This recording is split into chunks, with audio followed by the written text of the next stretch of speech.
오늘 말씀의 주제입니다. 오늘 말씀의 주제는 못생긴 나무가 산을 지킨다 라고 하는 주제입니다. 못생긴 나무가 산을 지킨다. 한글 그 속담에도 이런 말이 있어요. 굽은 나무가 선산을 지킨다 라고 하는 말이거든요. 제가 진짜 많이 하는 말이긴 한데, 못생긴 나무가 산을 지킨다. 본문 말씀 한번 찾아보도록 하겠습니다. 요한계시록 3장 8절 말씀입니다. 요한계시록 3장 8절 말씀입니다. 시작. 볼지어다 내가 너희 앞에 열린 문을 두었을 때 능히 닫을 사람이 없으리라. 내가 내 행위를 아노니 내가 작은 능력을 가지고서도 내 말을 지키며 내 이름을 배반하지 아니하였도다. 아멘. 우리 한 구절만 더 찾아보도록 하겠습니다. 베드로전서 5장 10절 말씀입니다. 베드로전서 5장 10절 말씀입니다. 베드로전서 5장 10절 말씀입니다. 막 구약에서 찾으면 안 나옵니다. 네, 신약에 있습니다. 베드로전서 5장 10절 읽도록 하겠습니다. 시작. 모든 은혜의 하나님 곧 그리스도 안에서 너희를 부르사 자기의 영원한 영광에 들어가신 이가 잠깐 고난을 당한 너희를 친히 온전하게 하시며 굳건하게 하시며 강하게 하시며 털을 견고하게 하시리라. 아멘. 오늘 본문 말씀 저희가 너무 자주 들었던 말씀이죠. 저희 지키는 교회 키퍼스 처치의 약속의 말씀입니다. 저희가 이 말씀 붙들고 이제 시작하게 되어졌는데, 이 말씀을 해주신 교회가 빌라델비아라고 하는 교회입니다. 이 빌라델비아 교회에게 하셨던 말씀인데, 지난번에도 계속 말씀드렸지만 7개의 교회 중에 요한계시록에 총 7개의 교회가 등장하는데, 그 중에 2교회는 혼만 났어요. 잘한 게 하나도 없어갖고 혼만 아주 욕만 바가지로 먹고, 나머지 3교회는 혼도 나고 칭찬도 받은 교회였고, 나머지 2교회는 칭찬만 받았습니다. 그 칭찬만 받았던 교회 중에 하나가 바로 빌라델비아 교회입니다. 제가 이제 이 최근 들어서 이제 다양한 이제 분들과 제팔자 이런 분들을 만날 수 있었을까 싶을 그런 대상들과 좀 만나게 되어지면서 교제를 하고, 또 아무래도 그런 분들과 함께 저희의 가치관이나 방향성, 어떻게 살려고 하는지 그 정신에 대해서 나눌 수 있는 기회들이 여러 번 좀 생기게 되어졌습니다. 그래서 이전엔 사실 사람들의 관심도 별로 없었고요, 할 말도 없었습니다. 보이는 게 전혀 없었으니까요. 몇 년 전까지만 해도 뭘 나눠야 된다 할 때 저희 그냥 뭐 말씀에 순종하려고 옥신각신 막 그냥 그러고 살고 있습니다. 뭐 이렇게만 나눌 수 있었던 것이 있었는데, 그 하나님께서 인도해 주시면서 보여주셨던 은혜들을 하나하나 이렇게 나누고, 또 이제 가르쳐 주신 원리들을 이렇게 나누게 되어졌는데, 진짜 뭐가 없었던 것과는 다르게 하나님 뭔가 이렇게 보여주시고 있게 하신 것들이 생긴 거예요. 좀 몰랐어요. 나누다 보니 알게 됐어요.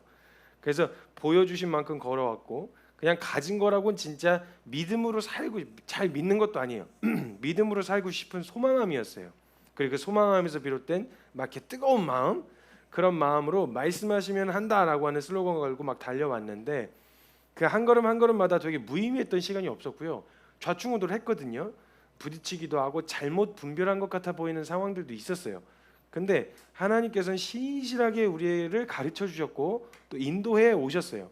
그래서 그 알려주신 양식대로 순종해 왔고, 진짜 이건 하나님의 지혜라고밖에 설명이 안 되는 길로 저희를 인도해 오시고 붙들어 주셨어요. 그래서 그 인도해 주셨던 과정을 함께 나누었을 때, 처음 몇 년, 그러니까 최근까지, 요 최근 말고 그 전까지 한 1년, 2년 전까지만 해도요, 얘기 되면 막 뭐랄까 걱정이 대부분이었어요.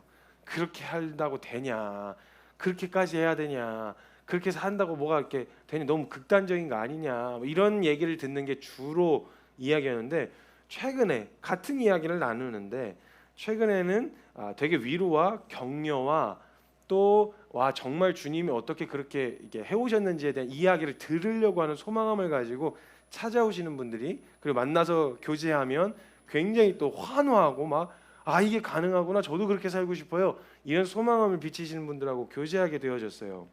그래서 믿음으로 산다고 말씀대로 살려고 했을 때, 처음에는 참 사람들이 무모한 걸음이라고 했는데, 근데 어쩌면 그 사람들도 보고 싶었었구나라는 생각이 들었어요.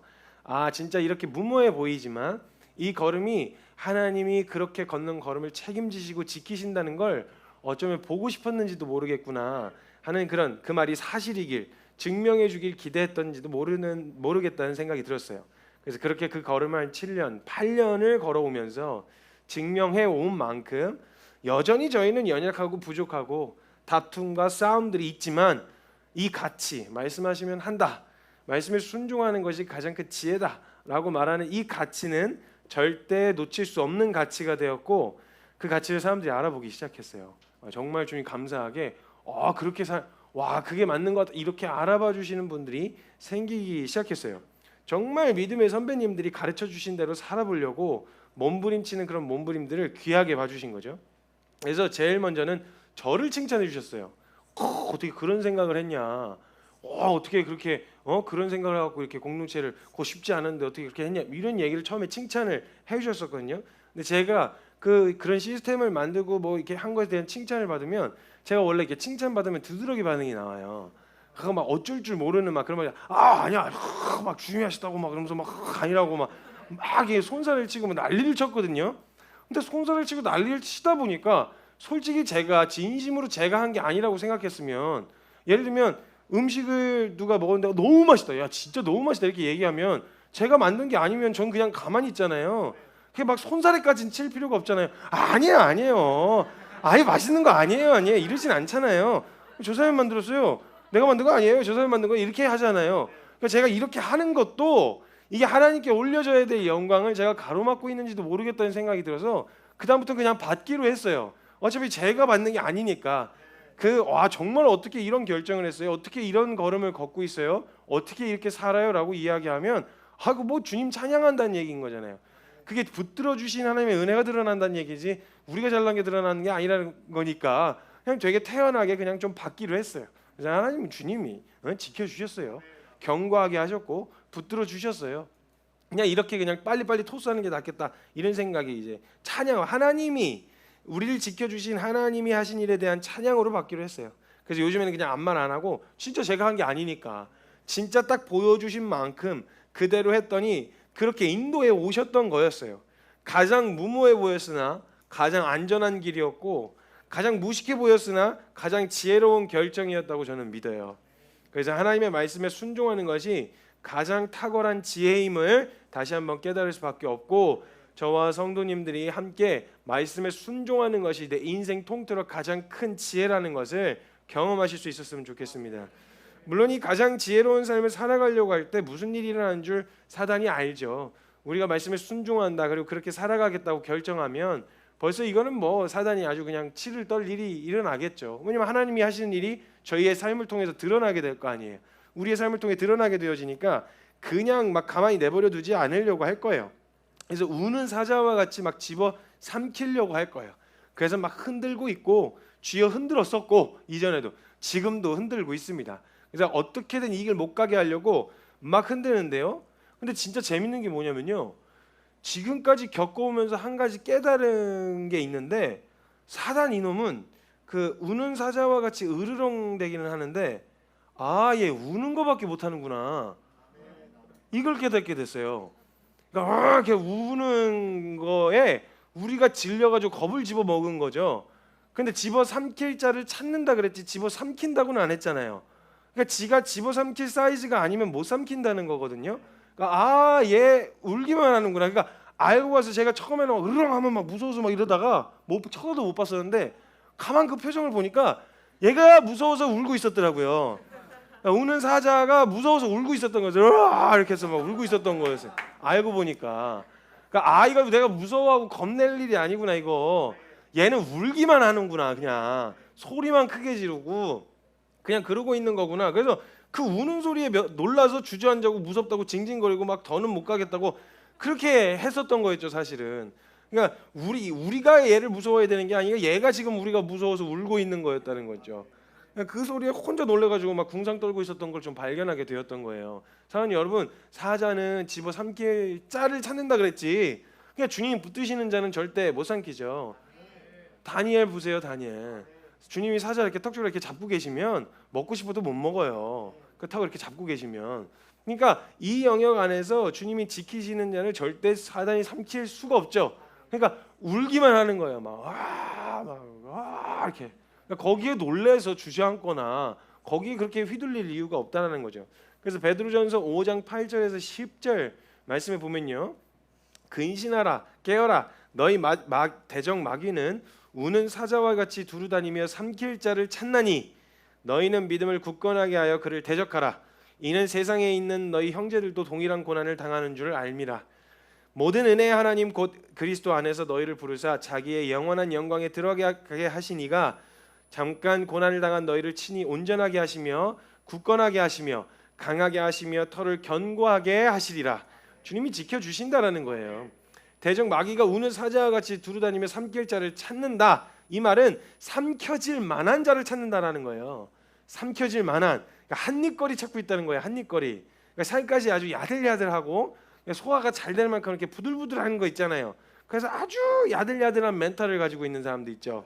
그냥 울기만 해도 멘탈 바사삭 그냥 부서지는 쿠쿠다스 멘탈. 그냥 주머니에 넣었다 빼면 그냥 다 으스러져 있는 그 쿠쿠다스 멘탈 가진 사람들을 찾는 거예요. 그래서 으악만 해도 그냥 와르르 무너져 버리는, 그냥 씹어 삼키기에 너무 좋은, 그냥 살짝만 으르렁대도 배를 깔고 누워서 막 그냥 나 잡아잡소 이러면서 그냥 배를 깔고 누워버리는 그런 사람들 찾는다는 거예요. 그러니까 우리가 정말 결론이 명확하고 막 그 우는 사자 때문에 귀청이 떨어질 것 같고 막 흔들리고 막 잠시 움찔은 하더라도 결론이 명확한 사람들은 집어 삼킬 수 있는 사이즈가 아니라는 거예요. 사자가 아무리 자기 주둥이 사이즈로는 삼켜지지 않을 사이즈 같으면요 어찌 해볼 수가 없는 거예요. 그 우는 사자도 옆에서 입을 쫙 벌리면서 우리가 삼켜질지 사이즈를 재고 있을 수는 있어요. 그래서 막 입을 한번 대보기도 하고 얘가 먹힐까 안 먹힐까 이러면서 대보면 그때 이미 뭐 멘탈 약한 애들은 막 이제 잔뜩 쭈그러 들어가지고 막 그 입의 사이즈에 맞춰 주는 거죠. 그냥 그런 식으로 하니까 자꾸 집어 삼켜지는 거예요. 근데 주님 붙드시고 지키시고 온전하게 하신 이는 절대 삼켜질 수 없다라는 거예요. 사단도 어찌할 수 없는 거예요. 다니엘에게도 그러하셨듯 주님이 사자의 그 턱 잡고 계시면, 이거 주님이 놓지 않고 이렇게 붙들고 계시면, 그리고 그걸 아는 사람들은, 사자의 턱을 잡고 계신 주님을 신뢰하는 사람들은 사단 앞에서 얼찐얼찐거리면서 이 야무진 고백들이 가능한 거예요. 해봐, 한번 흔들어봐, 울어봐, 이런 야물딱진 고백들이 가능한 거란 말이에요. 근데 이거 막 그냥 멘탈 없고 막 하나님에 대한 신뢰, 그 턱을 주관하고 계신, 절대 삼키지 못하게, 절대 물지 못하게 딱 붙들고 계신 주님을 신뢰하지 못하면 얘가 언제 날 달려들어서 날 삼킬지 모른다는 두려움 때문에 그냥 그런 말 못하죠. 근데 확실하게 묶여 있고 확실하게 붙잡혀 있다, 주님이 딱 붙들고 계신다라는 확신만 가지고 있어도 그 앞에서 그냥 막 약 올릴 수 있는 거예요. 그 앞에서 그게 목줄 채우고 계시니까 주님이 절대 못 움직여요. 가서 이렇게 해서 약 올릴 수 있는 게, 물어봐 이런 야무진 고백들이 가능한 게 하나님을 향한, 하나님 붙들고 계시다는 신뢰 때문에 가능한 거라고요. 그러니까 저희가 그런 야무딱진 고백들 많이 하잖아요. 말씀하시면 안다, 막 흔들어라, 막 흔들려도 주님 보고 흔들린다, 엎어져도 주님 쪽 보고 엎어진다, 내 절대 방향은 못 바꾼다, 막 이런 고백들이 가능한 이유가 우리 의지가 좋아서가 아니라 지키시는 주님 때문에 가능한 일이라는 거예요. 그래서 그 신뢰해서 그냥 야무진 고백들을 사단 앞에서 뱉으셔야 돼요. 여러분, 주님 신뢰함으로 뱉으세요. 저 여러분 의지로 버틸 수 있는 길이 아니고 주님이 지키시기 때문에 할 수 있는 고백인 거예요. 그러니까 막 물어봐라, 막 사자 입까지 가까이 가갖고 물어봐 이래가지고 잠깐은 물 수도 있겠죠. 물릴 수는 있는데 내 살가죽에 남겨진 이빨 자국 깊이만큼 네 이빨도 성취는 못할 거다, 한번 물어봐라, 막 이러면서 이제 앞에서 이런 것들이 가능해지는 거예요. 그래서 그 사실을 깨닫게 하시고 나서 제가 사역자들에게도 이 일을 섬기는 사람들에게 항상 하던 고백들이 있었어요. 힘들긴 하다, 나도 무섭긴 해, 당연히 겁나지, 안 보이니까. 그리고 나도 감정적으로 휘몰아치고 막 이게 감정이 휘둘릴 때가 있긴 해. 근데 안 무너져. 이런 걸로는 절대 안 무너져. 이거보다 더한 일이 일어나도 안 무너져. 왜냐하면 붙드시는 게 주님이시니까 절대 무너질 수가 없다, 끄떡없다. 이런 결론은 명확해서 속도는 좀 늦어질 수 있어도 방향은 절대 안 바뀐다, 걱정하지 마라. 이 결론이 너무 명확해지는 거예요. 시간이 지나면 지날수록. 그래서 우리가 주님이 우리가 대적 마귀보다 강해서가 아니라 우리를 붙드시고 지키시는 하나님이 우는 사자와 같이 덤벼드는 사단보다 더 강하신 분이시기 때문에 고백이 가능한 거예요. 그러니까 그분께 붙어 있으면 너희는 믿음을 굳건하게 하여 그를 대적하라. 이는 세상에 있는 너희 형제들도 동일한 일을 당하는 줄을 알미라. 모든 은혜의 하나님, 지금 제가 베드로전서 5장 읽고 있는 거예요. 모든 은혜의 하나님 곧 그리스도 안에서 너희를 부르사 자기의 영원한 영광에 들어가게 하신 이가 잠깐 고난을 당한 너희를 친히 온전하게 하시고 굳건하게 하시고 강하게 하시고 터를 견고하게 하시리라. 온전하게 하시고 굳건하게 하시고 강하게 하시고 터를 견고하게 하신 하나님이 우리를 지켜주시는 거예요. 아마도 이런 고백을 하는 거 보면 뭐가 이렇게 약간 심장이 막 두근두근거리면서 맞아요, 뭔가 막 이렇게 있을 것 같지만요, 저희는 아무것도 없습니다. 우리 아무것도 없어요. 우리는 아무것도 없고 진짜 그래서 그분께 붙어 있기에 용이하죠. 뭐가 없으니까. 뭘 잔뜩 주렁주렁 달고 있으면 주님께 붙어 있으려고 하면 뭐가 무게가 많아가지고 잘 안 붙어지는데, 뭐가 진짜 없으니까 주님께 너무 잘 붙어 있는 거예요. 그래서 주님께 잘 붙어 있는 사람일수록, 믿음이 좋은 사람일수록 뭐가 없습니다.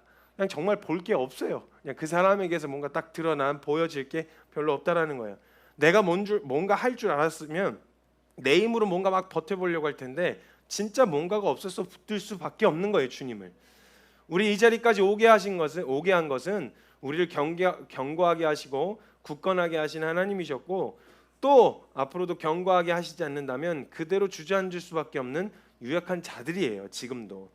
그러니 우리가 하루하루 버티고 견디는 건 버티고 견디게 하시는 하나님이 더욱 드러나고 증명되어지고 있는 중이라는 거죠. 우리의 줏대없음, 유약함, 치사하고 옹졸함이 드러날 때마다 우린 낙심할 일이 아닌 거예요. 그때마다 찬양할 일이죠.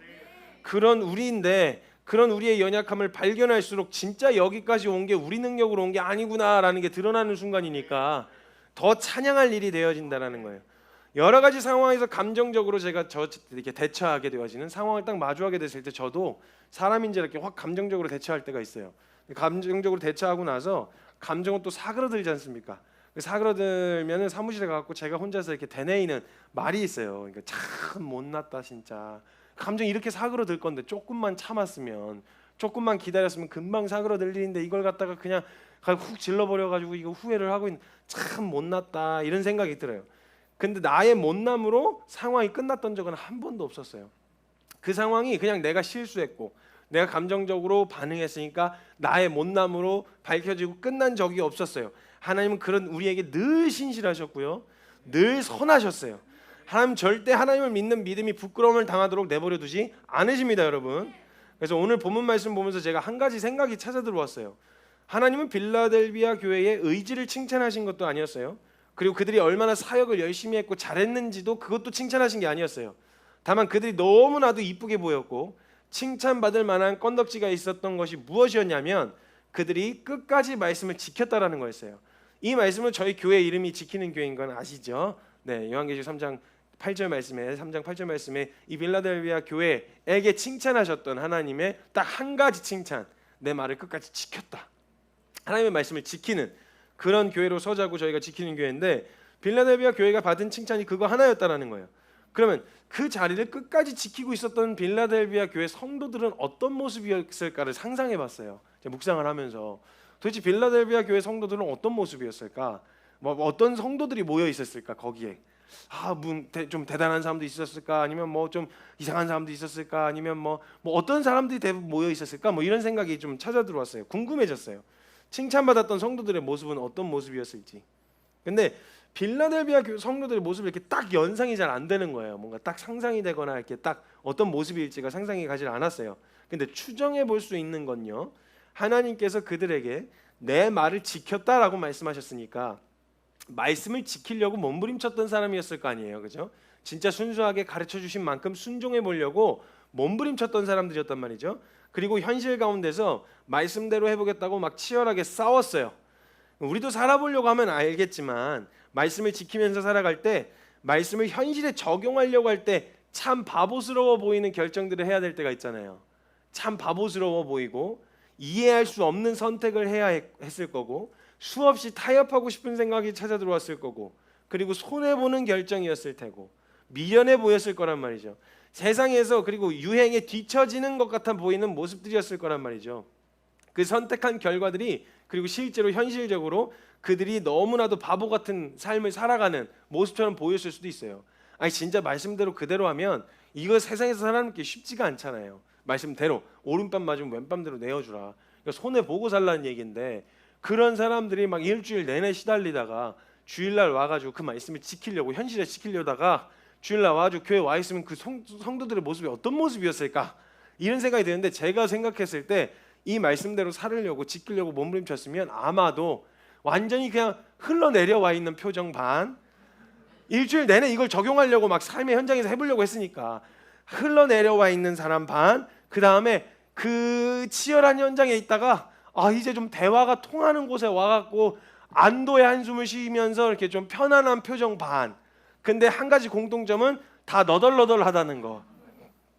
이 말씀을 한번 싸워보려고, 그대로 살아보려고 몸부림쳐서 그냥 막 너덜너덜해진 상태라는 거, 뭐 그런 모습이었을 거란 말이죠. 그러니까 그 사람들 딱 모여 있는 거 보면요, 왠지 밖에서 사람들이 보면 왠지 루저 같고 패배자들 같고, 그러니까 뭔가 되게 없어 보이고 뭔가 이렇게 좀 우스꽝스러워 보이고, 뭔가 이게 뭐 하는 거지? 왜 저러고 살아? 이런 생각이 들 만한 사람들이 모여 있지 않았을까 하는 생각이 찾아 들어왔어요. 그리고 많은 사람들이 믿는다는 사람들조차도 어떻게 말씀대로만 사냐? 그게 가능해? 말도 안 되는 거야 그거. 뭐 이렇게 바보스럽다고 여길 만큼 단순하게 살았을 것 같은 거예요.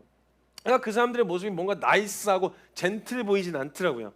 그래서 뭔가 이렇게 딱 뭔가 신령한 이런 거보다 그냥 막 그 전쟁터 한복판에서 복귀하는 그렇게 이제 그 행군 마치고 그 부대로 복귀하는 약간 그런 느낌으로 완전 막 터덜터덜 들어와 가지고 요 안에서 그런 모습으로 앉아 예배를 드리지 않았을까?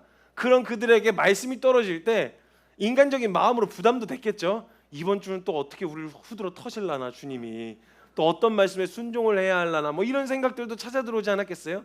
근데 또 어떨 때는 하나님의 말씀이 너희 잘 가고 있다 이렇게 위로해 주시면 그냥 눈물 퍽 터져서 같이 막 울고, 그 말씀 하나하나가 다 현실이니까 그들에겐 아마 너덜너덜했지만 말씀 하나하나에 굉장히 단순하고 예민하게 반응했을 것 같은 모습이 상상이 되는 거예요. 저희도 수없이 그래왔고 좀 더 현실적인 결정이 지혜로운 결정인 것 같아 보일 때가 있었어요. 실제로 그걸 결정해 보려고 할 때. 근데 조금 미련해 보여도 말씀을 그대로 지켜보겠다고 결정한 그들의 무모한 결정이 세상은 이해하지 못했지만 하나님께서는 그들의 순종과 그들의 마음을 절대로 헛되지 않도록 지키셨을 거예요. 그런 관점으로 보았을 때 빌라델비아 교회 성도들의 모습이 딱 연상되어지는 게 바로 못난 나무였습니다. 못생긴 나무. 딱 그 빌라델비아 교회 성도님들의 모습이 딱 못생긴 나무. 못난 나무가 산을 지킨다는 말이 있어요. 잘생기고 곧게 뻗은 나무들은요 여러 가지 써먹을 게 많아요. 그래서 여러 가지 제목들로 쓰기에도 있기 때문에 악기로도 쓰여지고 집을 짓는 데도 쓰여지고 여러 가지 도구를 만들고 생필품을 만드는 데도 용이하게 쓰여져서 다들 베어가요. 그막 이렇게 곱게 뻗은 거는 이렇게 보다가 나무 좋은 나무면 이렇게 베어가거든요. 근데 울퉁불퉁 막 곳곳에 옹이 있잖아요. 그게 가지가 자라다만 그 옹이 패여져 있는 옹이, 이거는 그냥 이건 뭐가 들어가지도 않고 그게 이게 잘못하면 이게 와자작 쪼개지거든요 나무가. 그래서 옹이가 많으면 나무를 쓸 수가 없어요. 그래서 울퉁불퉁 곳곳에 옹이도 있고 그 모진 바람에 버티고 견디느라 나무는 이리저리 휘어져 있고, 위로 솟아오르지 못한 못생기고 못난 나무들은 얻다가 써먹을 데도 없어가지고 그냥 내버려 둬요. 그래서 잘생긴 것들은 다 베어가고 못생긴 나무들만 남아서 산을 지킨다, 뭐 이런 말입니다. 분위기가 왜 갑자기 이상해지죠? 그래서 뭐 여러분 못생겼다고 그 얘기를 하는 게 아니고요. 갑자기 찬바람이 싹 하고 지나갔어요 방금. 이게 또 질기기는 얼마나 질긴지, 나무가 잘 베어지지도 않아요. 이런 나무는 그 막 그 모진 바람에 버티느라 잘 베어지지도 않는 아주 질기고도 질긴 그런 나무들 있죠. 모진 바람에 마지막까지 그 자리를 지키고 결국은 하나님께서 네가 끝까지 내 말을 지켰다고 칭찬을 들었던 사람들의 모습은 왠지 모르게 멋있고 젠틀하고 대단한 사람들이었다기보다 참 모나고 못났고 사람들이 보기에도 흠모할 만한, 그리고 스스로 자신을 보기에도 내놓을 만한 것이 없었던 사람들 같아 보였어요. 제가 생각이 찾아 들어왔을 때. 이미 절대 오해하시면 안 되는 게 있는데요. 객관적으로 가진 거 많고 실력 좋은 사람들은 하나님의 말씀을 끝까지 지키지 못한다는 말이 아닙니다. 아니에요. 절대 오해하지 마세요. 이미 이것으로 먼저 기분이 나쁘면서 뭐야, 뭐 가진 거 많고 재능 많은 사람은 뭐 끝까지 못 지킨다는 건 뭐야, 뭐 이런 생각으로 기분이 나쁘셨다면 그건 벌써 내게 뭔가 선한 게 나올 게 있다는 생각을 하고 있었단 이야기고, 그 말은 굉장히 착각 중이니 전혀 기분 나빠하실 이유가 없다 이 말입니다. 그래서 벌써 누군가는 뭐야 뭐 못생긴 나무가 끝까지 산을 지키면 난 잘생겼는데 그럼 나는 끝까지 못 지킨다는 거야 뭐야 뭐 이런 생각을 하신다는 것 자체가 착각이니까 어려워하실 필요가 없다 이 말이에요. 어려워하실 이유가 없어요. 그래서 제가 그때도 한번 예화 때 한번 나눴는데 설교하다가 나눴는데 어떤 형제님 한 분이 막 고백을 하면서 헌신을 망설이고 막 조기를 부들부들 떨면서 자기 헌신을 망설이는 거예요. 막 눈물이 후두둑 떨어지면서. 그래서 마지막 그 문장을 읽어 내려가는데 간증을 하고 있는데 자기 외모가 너무 헌신하기엔 아까운 외모라고 하면서 막 울면서 막 이러고 하는 걸 보면서 웃으면 안 되는데 웃음이 나오는 거예요. 그래서 제가 너무 황당해서 누가 그랬어 그게 누가 헌신하기 아까운 외모라고 누가 그랬어 막 엄마가 그랬어 막 한마디 해주고 싶었는데 아니 뭐 아까울 게 따로 있지. 그러니까 착각이었어요. 일단은 너무 큰 착각이었고 그러니까 되게 착각을 하는 경우가 너무 많아요. 뭔가 벌써 이걸로 또 기분 나쁘실 분들은 없으시겠지만 기분 나쁠 이유가 아니에요. 벌써 그런 생각을 하고 있다는 것 자체가 뭔가 이렇게 뭐가 없어요. 없단 말이죠. 그러니까 기분 나빠하실 착각하고 있는 중이니까 전혀 기분 나쁘실 이유가 없습니다. 자 그러면 못난 나무가 산을 지킨다니까 그 못난 나무만 산을 지키는 건가 또 이렇게 생각하실 수도 있어요. 근데 그 말은 못난 나무여서 산을 지킨다는 말이 아니에요. 여기서 주목하고 집중해야 될 건 못난 나무가 아니라 산을 지킨다여야 돼요. 산을 지킨다. 그러니까 산을 지킨다는 건요. 단순히 사람들이 베어가는 것만이 아니라 그 산을 떠나게 되는 다른 여러 가지 요소들도 많아요. 산에 벗어날 수 있는 이유들이요. 바람에 쓰러질 수도 있고요. 그리고 산사태로 쓸려 내려갈 수도 있어요.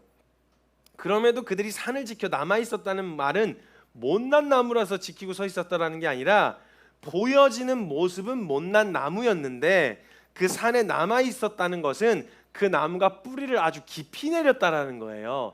산에 아주 깊이 뿌리를 내렸기 때문에 위로 보이는 나무는 멋지지 않지만 뭐 이렇게 울퉁불퉁하고 이렇게 옹이가 있고 막 이렇게 뭔가 흠모할 만한 나무는 아닌데 산에다가 너무 깊이 뿌리를 내려버려 가지고 웬만한 바람에는 흔들리니까 가지도 안 흔들리는 정도 있죠. 이게 낮고 짜리몽땅한 나무들, 가지 많지 않은 나무들은요, 가지 많은 나무들이 요란해요. 막 쏴 하면서 막 그 주변에 가을만 되면 주변에 엄청 그냥 막 나 여기 있어 이러면서 그냥 낙엽들 다 떨궈 놓잖아요. 정신없어요. 근데 나 원래 이파리도 별로 없었고 원래 열매도 없었던 나무들은요, 그 흔들리게 바람에 이렇게 맞바람을 맞을 이렇게 마찰 이게 생길 그게 없어요. 그냥 다 통과하거든요, 바람이. 그래서 가진 거 없는 사람이 잘 흔들리지도 않아요. 그러니까 이게 뿌리를 깊게, 낮게, 얇게. 그러니까 바람이 다 통과하니까 바람이 불었는지도 몰라요. 그냥 이렇게 딱 견고하게 버티고 서 있는 거죠. 뿌리가 깊었다는 데 의미가 있는 겁니다. 못생긴 나무가 중요하다는 게 아니고 그 산에 뿌리를 깊게 내렸다라는 게 중요하다라는 거예요. 그래서 위로 자라는 것보다 더 중요한 게요, 산에 깊게 뿌리를 내리는 거를 말하는 거예요. 제가 이제 그 미국 갔다 왔잖아요. 갔는데 희한하게 거기 나무도 사람도 큰데 거기는 나무도 커요. 애들이 왜 이렇게 큰지 모르겠어요. 나오면 막 이따시만 갖고 이렇게 막 엄청 커요. 근데 그 얘기를 하더라고요. 그 운전해 주면서 잠깐 그 워싱턴하고 이제 영화에서만 보던 백악관을 잠깐 보고 왔는데 거기 가는 길에 나무들이 울창하게 이렇게 서 있길래 여기 나무는 애들은 막 사람도 크고 이렇게 저기 나무도 커요 애들이 막 그랬더니 그분이 뭐 자기도 들은 얘기인데 땅이 비옥해서 뿌리를 깊게 내려서 물이나 양분을 찾으러 내려가지 않아도 그냥 이게 흡수가 돼서 뿌리가 깊지 않고 그냥 높기만 하대요. 그래서 바람 불면 그냥 잘 쓰러진대요. 나무가 그렇게 픽픽 쓰러진대요. 나무가 바람이 조금만 세게 불면 나무가 이렇게 쓰러진다고 하더라고요. 어찌됐건 그냥 산을 지키는 것은 뿌리가 깊게 내려져 있었다는 의미가 더 중요하다는 걸 알고 계셔야 된다는 거예요. 곧고 위로 높고 무성하게 뻗어 있는 것과 비례해서 산에 깊게 뿌리를 내리지 않으면 무성하고 높은 나무일수록 쓰러질 확률이 높습니다. 쉽게 쓰러지고 작은 바람에도 넘어갈 확률이 높다라는 거예요. 뽑혀나갈 위험도 커지고 쉽게 뽑히니 아무나 흔들어 뽑아가려고 할 거예요. 탐나니까. 아무나 흔들어서 막 다 여기 저기 와가지고 막 흔들어 뽑아갈 거고 그 다음에 뿌리가 깊지 않으니까 위에가 무게가 높아서 높으니까 작은 바람에도 쓰러질 수밖에 없다라는 거예요. 그렇다고 제가 다시 말씀드리지만 못생긴 나무가 산을 지킨다고 하니까 못생기기만 하면 되는구나 이렇게 생각하시면 큰일 납니다, 여러분. 또 그래갖고 그냥 못생기기만 해갖고 나무가 이러고 서 있으면 그럼 산을 지킬 수 있어요. 나무 배로 온 사람들이 이러고 있다고 너 패스 이렇게 그 사람들한테는 피해갈 수 있는데 바람에는 못 견딘다 이거예요.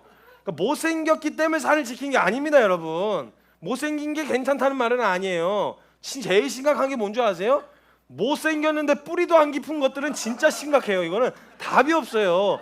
그럼 차로 위로 높기라도 하든가 그러면 뿌리가 안 깊으면. 근데 못생겼는데 심지어 뿌리도 안 깊어. 이거는 뭐 그냥 어디다가 써먹을 데도 없어 이건.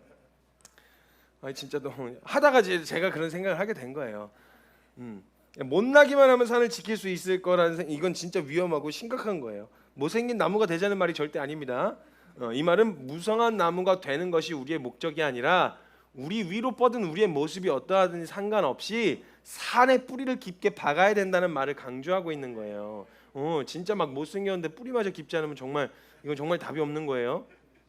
아까도 이야기했지만 우리의 무지함과 부족함, 연약함이 있었지만 하나님께서는 강하게 하시고 굳건하게 하셨다는 것이 우리가 모난 채로 가만히 있으면 알아서 하신다는 말씀이 절대 아닙니다. 우리를 굳건하게 하시고 지키시는 말씀 앞에 무슨 수를 써서라도 붙들고 그 자리를 지키고 서 있어야 된다는 거예요. 우리의 모습이 멋있게 혹은 더 나은, 더 무성하고 풍성한 열매가 가득한 그런 사람이 되는 것이 우리의 신앙이 아니라 우리를 굳건하게 하시는 말씀 앞에 서기 위해 몸부림치고 그 말씀에 우리의 믿음의 뿌리를 깊게 내리는 것이 하나님께서 기뻐하시는 신앙이라는 거예요. 뿌리가 깊어야 산을 지킬 수 있습니다, 여러분. 뿌리가 깊게 내려져야 사람들이 뽑아가지 않아도 바람으로부터 견디어 산을 지킬 수 있는 거예요. 위로 높이 솟아오르진 못했어도 산에 깊이 뿌리를 박으면 낮을수록 바람에 더 견고하게 버틸 수 있게 되어지는 거죠. 위로 솟아오르고 무성한 것보다 뿌리를 깊게 내리는 것이 중요하다는 겁니다. 그러면 우리의 신앙 안에서 뿌리를 깊게 내린다는 말이 무슨 말이냐? 산이신 하나님께 뿌리를 깊이 박는다는 말이 무슨 말이냐면요, 로마서 6장 11절 말씀에 띄워드리겠습니다. 로마서 6장 11절 말씀에요, 이렇게 적혀 있습니다. 이와 같이 너희도 너희 자신을 죄에 대하여는 죽은 자요 그리스도 예수 안에서 하나님께 대하여는 살아있는 자로 여길지어다. 빌립보서 3장 10절에서 11절에 이렇게 적혀 있습니다. 내가 그리스도와 그 부활의 권능과 그 고난에 참여함을 알고자 그의 죽으심을 본받아 어떻게 해서든지 죽은 자 가운데서 부활에 이르려 하노니. 아멘. 나의 실상에 대한 깊은 절망과 죽음을 말하는 겁니다.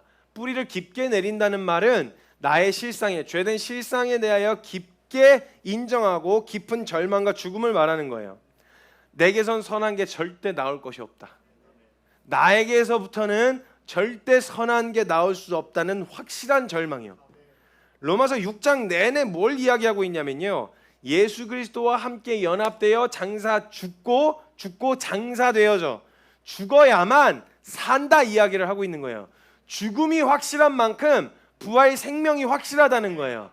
절대 부활은요, 죽음이 전제되어 있어야만 합니다. 죽음 없이 부활은 없어요. 그냥 원래 이전의 생명으로 살고 있는 거예요. 부활했다는 말은 죽었다가 다시 살아난 것을 이야기하기 때문에 이 죽음이 확실하게 도장이 찍혀져야만, 그래야 부활 생명이 확실해진다는 거죠. 만약 이 죽음을 대충 넘어가고 부활 생명을 이야기하면요, 시작부터 꼬이게 되어져요. 새 생명이 확실하게 믿어지지 않는 이유가 그것 때문에 그래요. 내게 새 생명, 내게 주님이 주신 그 새로운 생명, 예수 생명에 대한 부분이 확실하게 안 인쳐지지가 않고 계속 뭐지? 나는 왜 이러지? 내가 왜 이러지? 이걸 고민하실 필요가 없어요. 은혜 없이 원래 그런 놈이에요. 내가 당황하실 일이 아니라니까요. 근데 자꾸 그거에 대해서 당황하고 있다는 게 벌써 내게서 선한 게 나올 것이 있다라고 조금이라도 기대하고 있었다라는 거예요. 근데 그 모습이 나타나지 않으니까 뭐야 왜 이래? 이런 반응이 나타나니까 그런 반응이 바로 어디로 이어져요? 뭐야 나 예수 생명 맞아? 나 예수님이 주신 생명으로 새 생명으로 살아가고 있는 거 맞아? 라고 하는 곧바로 그 다음에 부활 생명에 대한 의심으로 이어지게 되어진단 말이에요. 제일 중요한 것은 죽음이 뚜렷해야 돼요. 죽음을 확실하게 선고하지 않고 부활을 절대 이야기할 수 없습니다. 죄에 대하여 죽지 않고 나에 대한 확실한 죽음을 선고하지 않고는 부활 생명을 얘기할 수 없다는 거예요. 부활 생명은 반드시 죽음이 전제되어 있습니다. 죽음이 확실할수록 부활이 확실해집니다. 죽음이 뚜렷할수록 새 생명이 뚜렷하게 드러나게 되어진다는 거예요.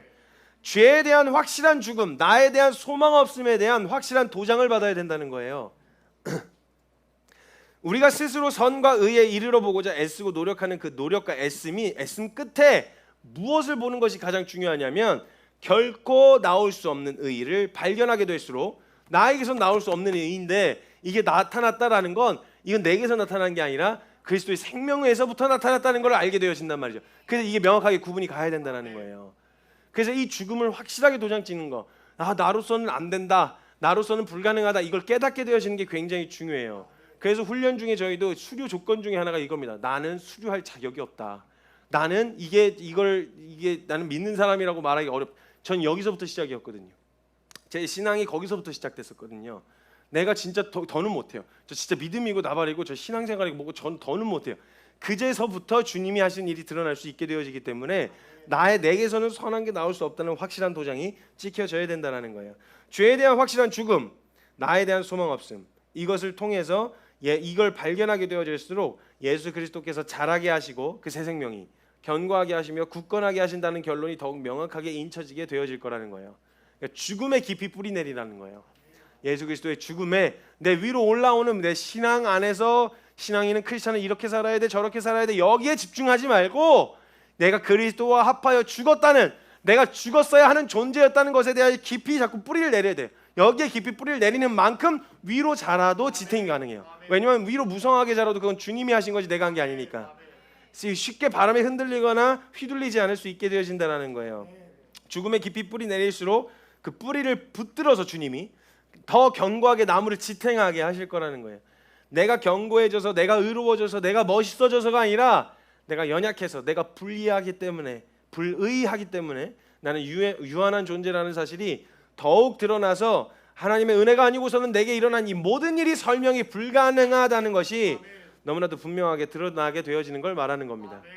그렇기 때문에 우리는 높이 자랄 생각보다는 예수 그리스도와 합하여 죄에 대해 죽었음을 확실하게 인칠 때마다 그리스도를 통해 준비하신 생명이 더욱 빛나게 되어지는 거예요. 그래서 복음을 듣고도 믿음으로 살겠다고 해놓고도 드러나는 우리의 부족함과 불의함이 우리로 하여금 은혜를 더욱 찬양하게 만들 수 있는 거예요. 그러니까 자꾸 내게 연약함이 발견되는데 나는 왜 믿음으로 살겠다 해놓고도 이래, 나는 막 연약해, 그렇다고 이거 합리화시키고 넘어가자는 말은 아닙니다. 뒤에 한 번 더 얘기할 텐데 나는 왜 이래 막 여기에 둘러빠져 있어요. 그러니까 당황하면 저는 옆에서 보면 되게 어이가 없어요. 내가 왜 이러지? 너 계속 그래 왔는데 뭘 네 갑자기 뜬금없이 새삼스럽게 왜 이래? 너 왜 짜증을 냈지? 네 계속 짜증내고 있었어. 그냥 짜증내지 않았던 나를 세는 게 더 빨라. 이럴 만큼. 나 왜 넘어졌지? 너 계속 자빠져 있었어. 이게 일어나서 걸었던 적이 이제 얼마 안 됐잖아. 이제 일어나서 걸은 게 이게 너무 황당하고 옆에서 보는, 그러니까 저를 보는 사람도 그럴 거 아니에요. 똑같다는 거예요. 사실은 선한 게 나올 게 없어요. 우리는 그리스도의 은혜가 아니고서 우리에게서 찾을 수 있는 의의는 없어요. 자꾸 여기에 당황하고 어려워하게 되어지는 거예요. 그래서 제가 제 신앙의 멘토이신 분이 저에게 해주셨던 말씀이 있어요. 성교야, 골이 깊을수록 물이 많이 고인다. 너의 스스로에 대한 절망의 골이 깊을수록 은혜가 많이 고인다. 여러분, 근데 절망은 절망으로만 끝나서는 절대 안 됩니다. 이것도 뒤에 한 번 더 얘기할 텐데 로마서 5장 20절의 은혜처럼 죄가 더한 것에 은혜가 넘친다고 말씀하셨죠. 그리고 한 가지 더 기억해라. 저한테 계속 해주신 얘기예요. 한 번 제대로 절망한 사람은 두 번 다시 절망하지 않아. 왜냐, 한 번 절망할 때 확실하게 절망해야 되는데 만약에 나 이거 잘 못하네 라는 건 그 영역에 실망한 거예요. 그냥 내가 이런 영역에 재능이 없다는 걸 발견하고 실망한 건데, 절망은 내 존재에 대한 절망을 말하는 거예요. 존재에 대한 절망이에요. 그래서 이거 한 번 제대로 절망한 사람은요, 두 번 절망 안 해요. 왜냐하면 그 이후에 발견되는 나의 연약함은 새로울 일이 아니라 이미 한 번 절망할 때 보았던 거고 예상한 일이었기 때문에 나에 대한 절망을 발견한, 내 연약함과 내 부족함을 발견하시잖아요. 그럼 발견한 즉시 맞아, 은혜 없으면 나 이런 놈이었지, 하나님의 은혜가 아니고선 나 이런 존재였지 라는 것에 대하여 확실하게 보게 되어진다라는 거예요. 그러니까 뭘 할 수 있느냐, 이런 날 오늘까지 지키신 그 은혜를 찬양할 수 있게 되어진다라는 거예요. 우리는 크리스찬으로서 멋있는 사람이 되기 위한 신앙이 아니라 예수 그리스도께서 준비하신 터 위에서 죽음을 깊게 뿌리 내려야 해요. 내려야만 우리라고 하는 나라고 하는 나무에게서 맺혀질 열매들이 그 생명 안에서 공급받아 맺혀질 열매들이 맺혀질 수 있게 되어진다라는 거예요. 자꾸 내가 막 열매 맺을 생각, 내가 이런 모습으로 보여, 이런 모습의 신앙생활이 하나님이 원하셨던 신앙생활이 아니었다라는 거예요. 나에 대한 확실한 절망이 선고되어야 돼요. 이런저런 상황에 계속 실망하며 어려운 이유는 나에 대한 기대가 남아있기 때문에 그래요. 그래서 반복적으로 실망하게 되어지는 거예요. 나에 대한 죽음과 절망에 깊게 뿌리내리지 못하면 계속해서 나를 기대하게 되어지고, 나에 대한 죽음을 선고하고 싶지 않아서 작은 바람에도 뽑혀 나가게 돼. 아우 나 이렇게는 못 살아. 아 그래도 내가 밖에서 한떡갈씩 하는 사람이야. 내가 뭘 여기 아니어도 나 갈 데 많아. 나 막 이런 태도 있잖아요. 아 그건 지금 물리적인 교회를 말하는 게 아닙니다. 그냥 내가 신앙 안에서 떠나도 잘 살 수 있어. 이 산을 벗어나도 난 나름대로 행복하게 살 수 있어. 이런 자신감이요. 나를 기대하게 되어지고 나에 대한 죽음을 선고하고 싶지 않은 바람이 있어서 쉽게 뽑혀지거나 그 산에서 벗어나 다른 용도로라도 쓰여지길 바라게 되어지기 때문에 더 위로 솟아오르고자 더 무성하게 보이고자 애쓸 수밖에 없는 거예요. 나를 치장하고 꾸밀 수밖에 없는 거죠. 솟아오르고 무성하게 보이고자 자신을 꾸며 보이고자 뿌리를 깊게 내리지 않고 위로 오르는 사람들이 갖는 가장 무서운 착각이 있는데, 바로 이 산이 아니어도 나를 필요로 하는 곳이 많아. 난 충분히 무성하고 높이 솟은 나무야. 뭐 굳이 내가 여기서 이렇게 막 고생하면서 내가 마음 어려워가면서 이렇게 할 이유 없어. 나 그래도 나름대로 나 이런 사람이야. 뭐 이런 마음. 내가 여기 있어 주는 거야. 내가 하나님을 위해 헌신해 드리는 거야. 내가 하나님을 위해서 희생하고 있는 거야. 말은 이렇게 안 해도 은근히 이게 깔려 있어 갖고 내가 이런 취급을 받는. 여러분 제가 늘 이렇게 입버릇처럼 얘기하는 게 뭐냐면, 은혜 입은 죄인에게 못할 말은 있어도 못 들을 말은 없다는 이야기를 계속 하거든요. 은혜 입은 죄인이 당연히 못할 말은 있죠. 은혜 입은 놈이니까. 근데 못 들을 말은 없다. 그 은혜 아니었으면 어떤 취급을 받았어도 받았어야 될 놈이고, 어떤 욕을 먹었어도 먹었어야 할 놈인데, 주님 귀하고 좋은 이야기 봐주신 것으로 충분하죠. 사람들에게까지 박수도 받고 칭찬도 받아야 되겠어요? 그리고 사람들은 모든 사람에게서 절대적으로 박수를 받고 칭찬을 받을 수 있는 사람은 없어요. 다 주관적이라서. 누군가는 싫어해요. 저 싫어하는 사람 되게 싫어해요. 저 싫어하는 사람 진짜 막 거의 이를 갈아요. 만난 적도 없는데 막 그냥 부득부득 이를 갈고요. 뭐 때문에 그런지 되게 싫어해요. 근데 뭐 어쩔 거야. 지가 나 싫어하는데 어떡할 거야. 맨날 보는 것도 아니고. 뭐 싫어하면 싫어하는 거지 뭐. 그러니까 사람들에게 뭐 들을 수 있는 말들, 막 해명도 하고 싶은 말들도 많고요. 사실은 막 그런 얘기, 나름대로 이유가 있잖아요. 그런 변명이나 해명도 하고 싶은 말들이 많아요. 근데 어차피 그게 아니었어도 원래 먹었어야 될 욕이었던 거예요. 내가 죄인이란 이유 하나만으로도 그런 취급은 당했어야 되고. 근데 이게 벌써 딱 그런 어떤 이야기를 들으면 기분 나쁜 거예요. 어려운 거예요. 그때는요 뭔가 옳고 그름을 따질 때가 아니고요, 내가 다시 이 말을 되뇌이셔야 돼요. 그래, 은혜 입은 죄인이 못 들을 말이 어디 있어.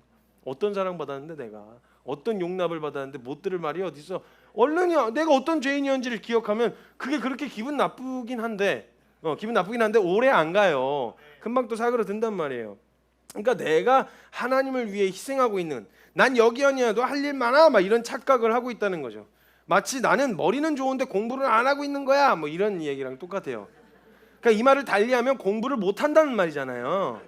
말을 풀으면은 나는 머리는 좋은데 공부를 안 해서 그런 거야. 그러니까 성적은 같은 성적. 그러니까 다른 말로 공부를 못 한다 이거죠.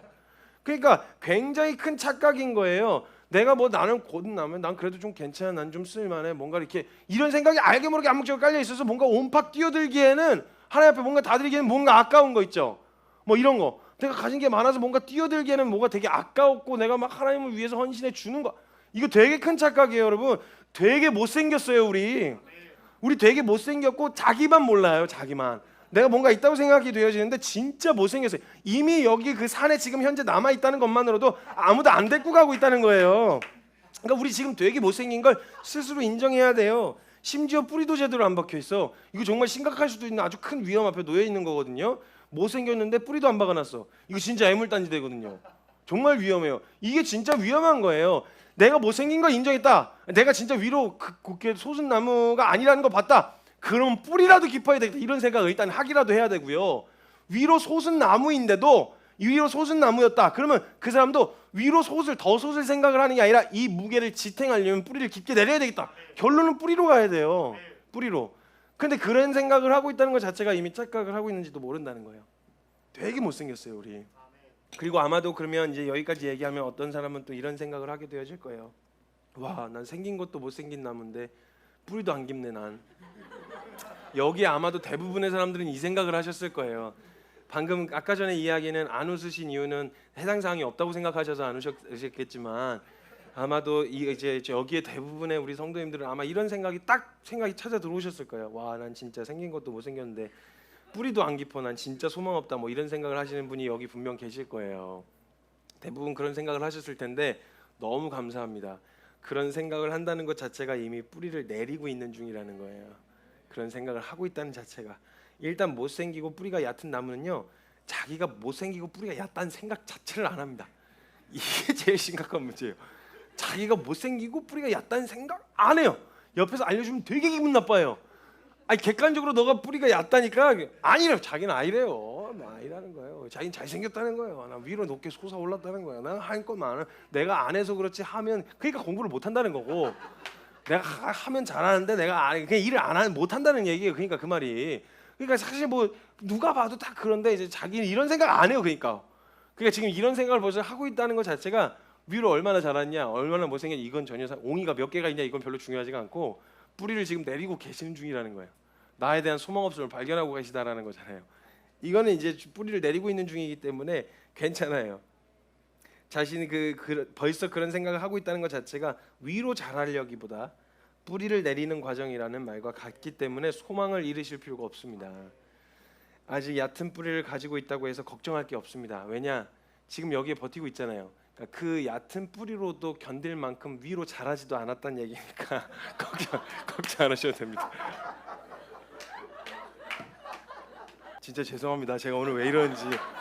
설교 준비했는데 우리의 죽음에 대하여 이야기를 하려다 보니까 서로 이렇게 서로 이렇게 자꾸 서로 얼굴에 침을 뱉는 약간 그런 설교가 방향으로 가고 있는데 사실인 걸 어떻게 해요? 우리가 이 정도 믿음으로도 여기 버티고 있다는 건 그만큼 우리의 신앙이 겉으로 보기에도 무성하게 자라질 않았다는 얘기인 걸 어떻게 해요? 그래서 절대 소망을 잃지 않으셨으면 좋겠습니다. 희망을 잃지 마세요. 네, 얕은 뿌리를 가지고 있다고 해서 걱정하지 마세요. 왜냐면 그 걱정은 방향을 잘 잡고 있다는 얘기이기 때문에 앞으로 계속 나에 대한 죽음에 대하여 확실하게 뿌리를 내려갈 거기 때문에 그래요. 오늘까지만 보았을 때 정말 나 진짜 쓸모 없다는 생각이 드실 수도 있어요. 앞으로도 진짜 더 쓸모 없어지실 거예요. 우린 정말 우리 자체로는 정말 쓸모가 없어질 거예요.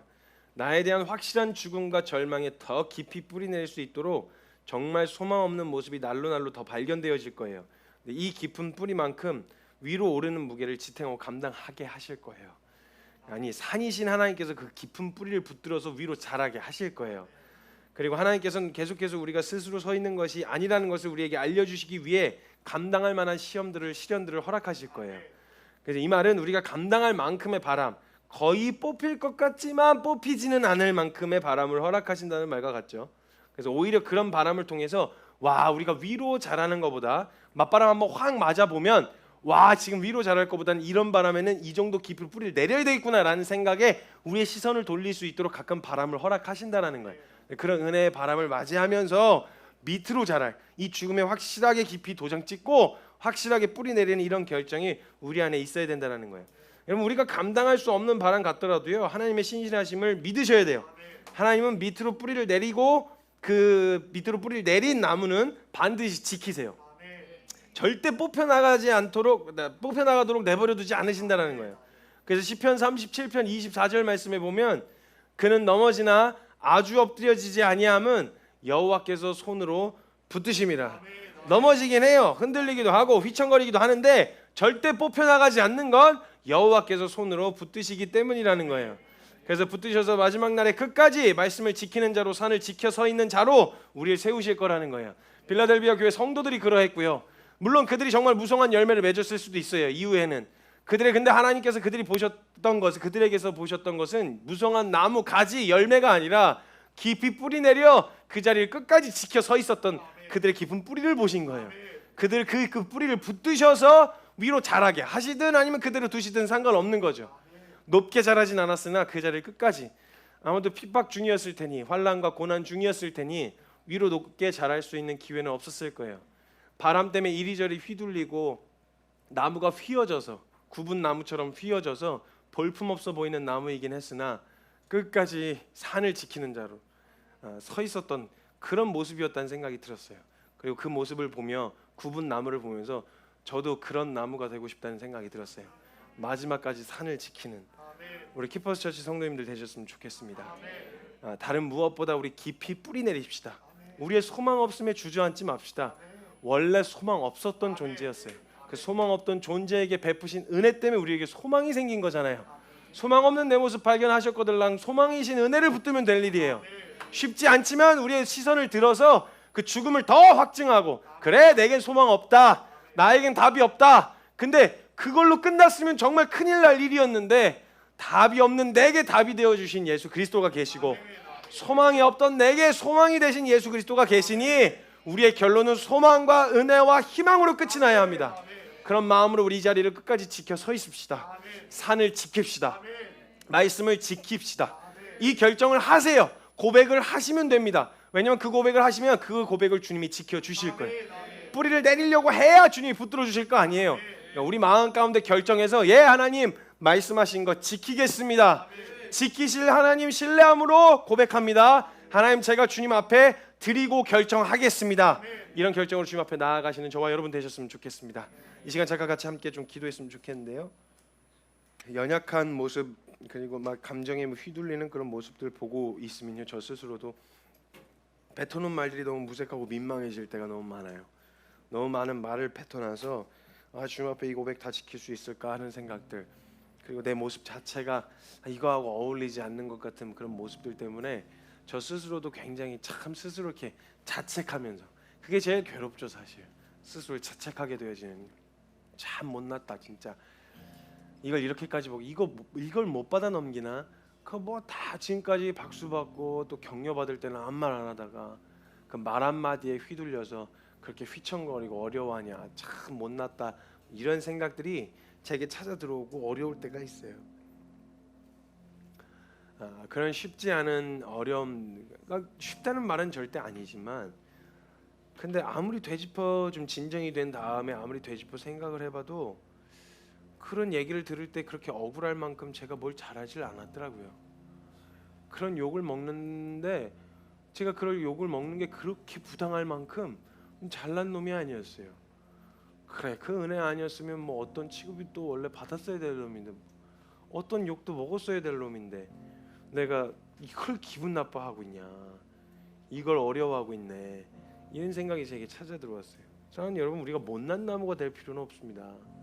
못난 나무가 되자는 말은 아니에요. 못난 나무든 멋진 나무든 상관없이 멋진 나무가 되려기보다 깊이 뿌리 내린 나무가 되자는 말씀을 드리는 거예요. 여러분, 저와 여러분의 연약함 발견하는 거 그렇게 어렵지 않잖아요. 악독함 발견하는 거 어렵지 않아요. 고집스러움 발견하는 거 어렵지 않고요. 하나님 앞에 참 합당하지 않은 우리의 모습들 발견하는 거 그렇게 어려운 일 아닙니다. 그렇죠? 그때마다 우리는 어떻게 결론을 내리고 끝내지려는 건가요? 그냥 절망, 낙심, 실망 정도로 그냥 그게 끝인가요? 아니, 우리 그러면 이제 세상 사람들과 다를 게 없죠. 안 믿는 사람들하고 다를 게 없습니다. 우리가 한 가지 다른 게 있다면 같은 절망과 같은 낙심을 경험하는데도 우리에겐 소망이 있다라는 거예요. 우리에게 절망이 끝이 되지 않게 하시는 하나님이 계시다라는 거예요. 절망이 소망이 되게 하시는 하나님, 답이 없는 우리에게 답이 되어 주시기로 하신 하나님. 그럼 우리의 절망을 경험하면 곧바로 우리의 시선은 확인할 거 확인했으니 우리의 시선은 소망이 되신 주님께로 향해야 되는 거예요. 답이 되어 주신 예수님께로 가야 되는 거예요. 내가 뿌리를 내려서 내가 막 지키려고 했더니 주님이 우리를 생명싸개로 확 감싸 주시는 거예요. 절대 놓치지 않고 포기하지 않으시는 주님의 생명싸개로 우리를 감싸 주시는 거예요. 여러분, 이 은혜가 준비되어 있어요. 당황하지 마세요. 저와 여러분을 발견하게 되어진 오늘의 연약함, 부족함, 그걸로 오히려 주님의 생명싸개로 들어가시면 되겠어요. 오늘 주님 앞에 결정하시고 기도하며 나아갈 때 하나님 참 부족하고 나 이런 의지로 내 고백 지킬 수 있을까요? 지금까지 뱉어놨었던 헌신들, 고백들 지켜낼 수 있을까요? 수많은 생각들과 고민들이 찾아오실 테지만 그게 결론이 아니에요. 오늘 우리에게 그 결론이 아니라 이 고백 저는 못 지킵니다. 이 고백을 지키실 하나님 신뢰합니다. 우리를 지켜주십시오. 우리를 붙들어 주십시오. 필라델비아 교회 성도들을 지키셨던 하나님, 우리 사랑하는 키퍼스 처치 성도님들도 지켜주십시오. 끝까지 주의 그 예수 그리스도의 날까지 붙드시고 견고하게 지키셨던 하나님, 사도들을 지키셨던 하나님, 우리 사랑하는 성도님들을 지켜주십시오. 그 믿음으로 살고자 하는 그 소망한 마음을 지켜주십시오. 우리 시간 함께 같이 기도할 때 하나님 앞에 지켜달라는 고백, 그리고 그 지키실 하나님을 신뢰함으로 믿음의 고백, 나의 어떠함 때문에 뱉지 못했었던 그 믿음의 고백들 주님 앞에 올려드리시면서 함께 통성으로 기도하며 나아가겠습니다. 기도합시다. 주여